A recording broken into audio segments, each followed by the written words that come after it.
дар ду қабристони шаҳри Кӯлоб баъди маргумири зиёди одамон ва саривақт канда нашудани қабрҳо масъулони ду оромгоҳро маҷбур кардааст ки чанд қабрро бо экскаватор кананд. طبق مشاهده ها در دو قبرستان شهر حدود 75 نفر از 1 مای به این طرف دفن شده اند. در قبرستان معروف به نام مرخانه کلوب 37 نفر دفن کرده شده است. ما در قبرستان رقم 2 شهر کلوب قرار داریم.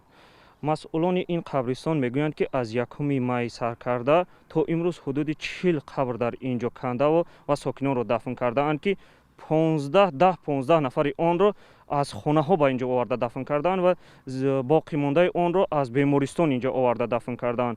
طبق نوشتجات بالای قبرها بیشتر این افراد از 40 ساله بالا هستند. مسئولان آرامگاه های شهر میگویند که یک سببی به اکسکواتر کندن قبر در زیاد شدن مرگومیر و قوه کاری نداشتن در کندن قبرها بود. بازارعلی ناظمov کارمند آرامگاه رقم 2 شهر کلاب است.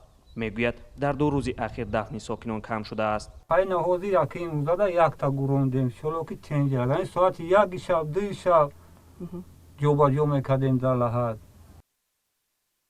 بازارعلی بلحد دفن کردن میت‌ها را رد کرد و میگوید ساکنان به آوازه‌های بردروغ باور نکنند. بردروغ اینمون لحد میکنن تو عادی امکانه 3 تا 4 تا همه وقت تیار است در ساعت 1 شب 2 شب میارن همه وقت تیار یگان موبت در میدان بوندگی نیست همش لحد کندگی است. برای که ما را گفتن جرق های جرق در مردم دعوا میکنه همه لحد های لحد های کندگی ده بسی یک پهمیش همه وقت خیلی بیچه چی میشه که جوباجو میکنیم تمام. حالا طبق اطلاع وزارت تندرستی تا 26 می تعداد قربانیان کووید 19 در تاجیکستان به 47 نفر رسیده است. اما شبهه و گمانها درباره آمار مقامات زیاد است و برخی منتقدان میگویند تعداد واقعی قربانیان و فوتیدگان میتواند از این بیشتر باشد.